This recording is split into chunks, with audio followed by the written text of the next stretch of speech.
been staring at this all day, I still don't get it.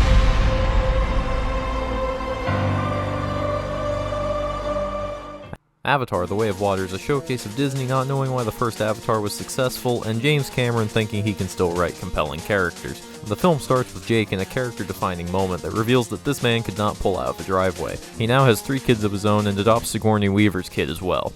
Don't expect me to use character names because I do not care. Don't worry about the oldest or youngest kids. The youngest is there to be a generic little sister, and the oldest is there to die tragically. There's a side plot about the adopted kid wanting to know who her father was, but it just stops halfway through because the main plot gets in the way. There's also a kid named Spider who's a culture appropriator with white boy dreads. It's revealed that he's the son of the main villain.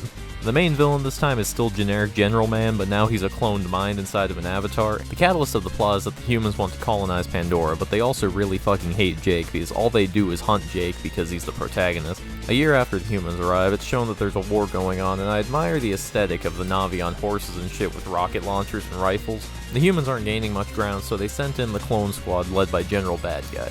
This allows them to get past the wildlife like they couldn't before, and they go to the site where General Bad Guy died in the first movie. They run into Jake's kids and hold them hostage. Jake and Gamora come and kill a couple clones and escape with their kids. This makes Jake want to leave for the sake of the family. Gamora says no, Jake insists, then they go. That's enough plot for now. Let's talk about the glaring problems with the plot. These aren't nitpicks, they're the foundation of the plot of this movie.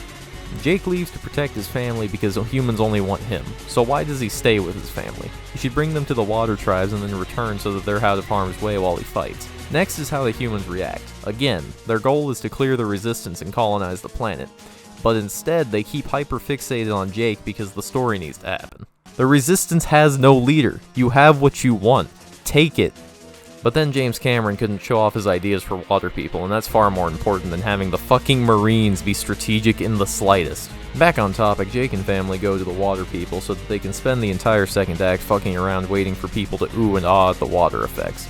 During this time, General Bad Guy commandeers a banshee, and Jake's younger son gets bullied and left in a faraway location. Here he meets a whale that really likes him because they're both outcasts, I guess. James Cameron has been dead for years. He's been replaced by a Terminator who's trying his best to replicate emotion in his work. Act 3 begins when the adopted daughter has a seizure and Jake calls his human friends for help. This keys the bad guys in on Jake's location, so they put the clone squad on a whaling boat to hunt him.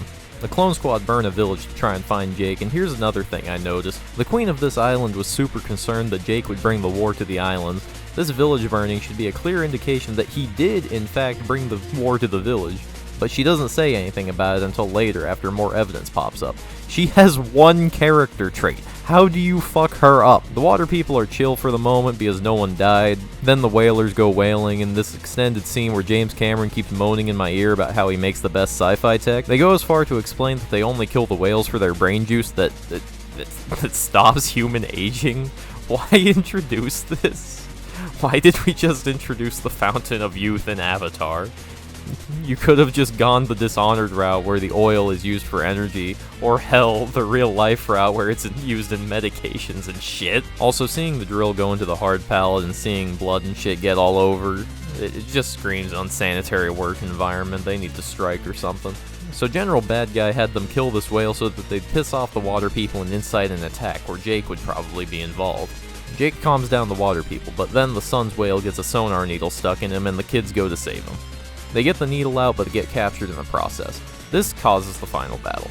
General Bad Guy keeps trying to get Jake to surrender by holding his kids, which exemplifies the closed-mindedness of this plan. The son's whale attacks the ship and the battle begins. At one point, the whale bites a harpoon and uses it to cut off a whaler's arm. Poetic justice and all, since he lost a fin in an earlier attack. But since when could PG-13 show bloody stumps on dismemberment? It was in the Halo show too, but I haven't heard anyone mention it. This battle is really long. Actually, this whole movie is really long. Why would you waste your time on this? Watch Puss in Boots or something. The old son gets shot and dies. This gives the parents motivation to go and kill General Bad Guy, but Spider saves him because it's his dad. Spider and his dad part ways, the parents mourn their child, and it ends with Jake looking at the camera and saying, "See you in Avatar 3."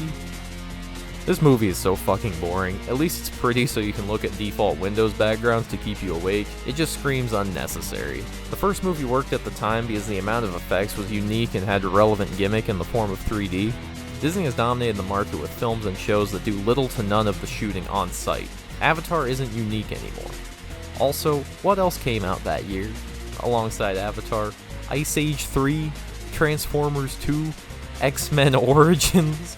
Yeah, it had some real tough competition. If it came out 10 years ago, sure. Today, go fuck yourself, Disney. 6 out of 10.